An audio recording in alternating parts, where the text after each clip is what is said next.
John Elroy Sanford, better known by his stage name Redd Foxx, was a pioneering comedian whose raw humor and distinctive style left an indelible mark on American entertainment. Foxx rose from humble beginnings to become a household name, famously dubbed the King of the Party Records. His career spanned multiple decades and mediums, including stand-up comedy, films, and television, but it was also marred by financial difficulties and controversies. Redd Foxx was best known for his role as Fred G. Sanford in television series Sanford and Son. He also starred as Al Hughes in the television series The Redd Foxx Show, Obi-Wan Kenobi in the Star Wars, The Royal Family, among others. Redd Foxx had a successful career and was one of the highest-paid actors in America. However, by the time of his unfortunate death, he had an estimated net worth of negative $3.5 million, which he owed the IRS. Join us as we bring to you Redd Foxx's career: 4 wives, children, relationships, financial problems, bankruptcy, cause of death, and grave.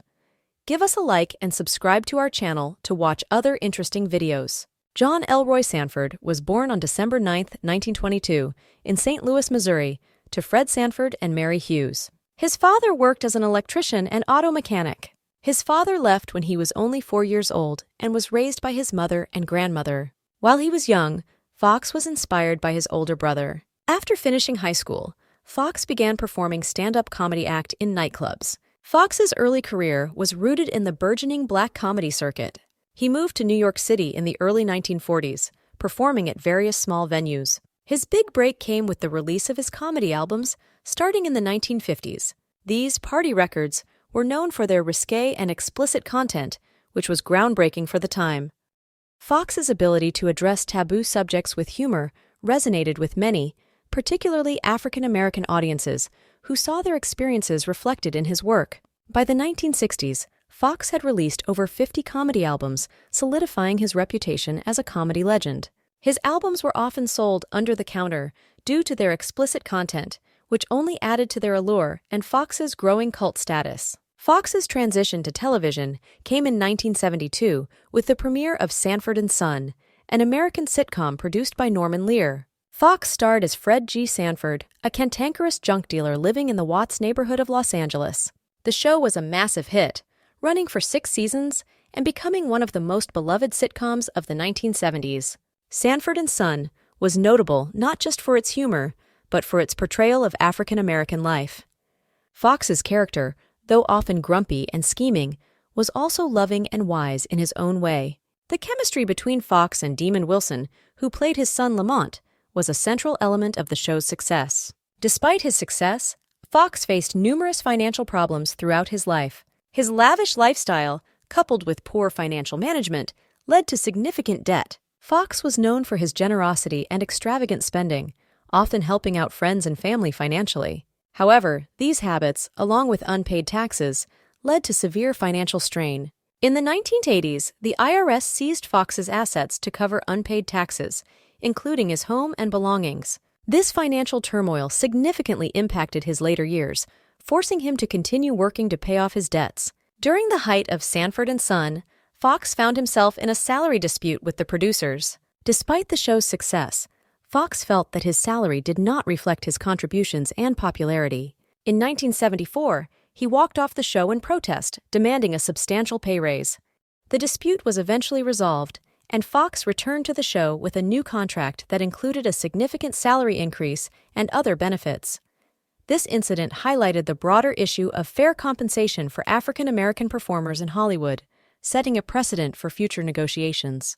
In addition to his television work, Foxx also ventured into films. He appeared in a variety of movies, often playing roles that capitalized on his comedic talent. Some of his notable films include Cotton Comes to Harlem, 1970, and Harlem Nights, 1989. In Harlem Nights, he starred alongside Eddie Murphy and Richard Pryor, 2 comedians who were greatly influenced by Foxx's pioneering work. Foxx's film roles often mirrored his stand-up persona, featuring his sharp wit and unfiltered commentary on social issues. While his film career was not as prolific as his television work, it added another dimension to his legacy as an entertainer. After Sanford and Son, Foxx continued to work in television, though with varying degrees of success.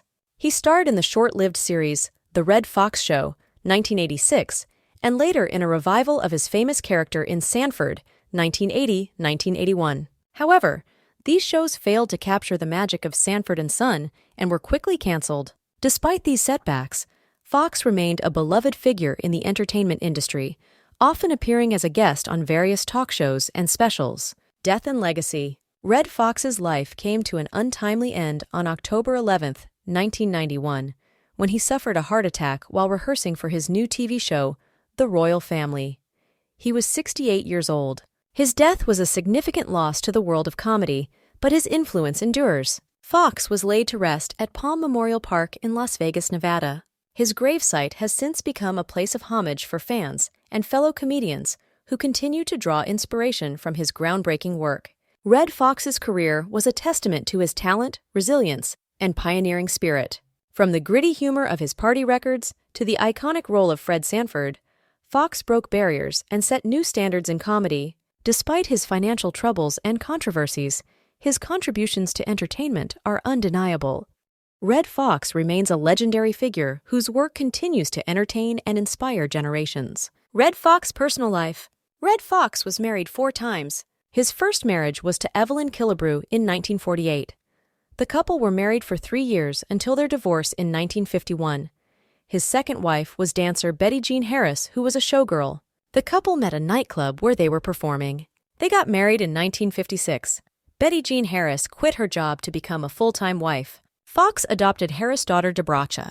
Harris was also Foxx's business manager. He helped in the running of Fox business ventures. They separated in 1974 due to Foxx's infidelity. The couple divorced in 1974 after 18 years of marriage. In 1976, Foxx married Joy Yun-Chi Chung in Las Vegas. Joy worked as a cocktail waitress and was 20 years younger, and this didn't stop them from loving each other. The couple divorced 3 years later in 1979. After being single for close to a decade, Foxx married Ka-Ho Cho in July of 1991. The two lovebirds had met at a hotel in Las Vegas. However, a few months into the marriage, Redd Foxx passed away. Thanks for watching. Subscribe.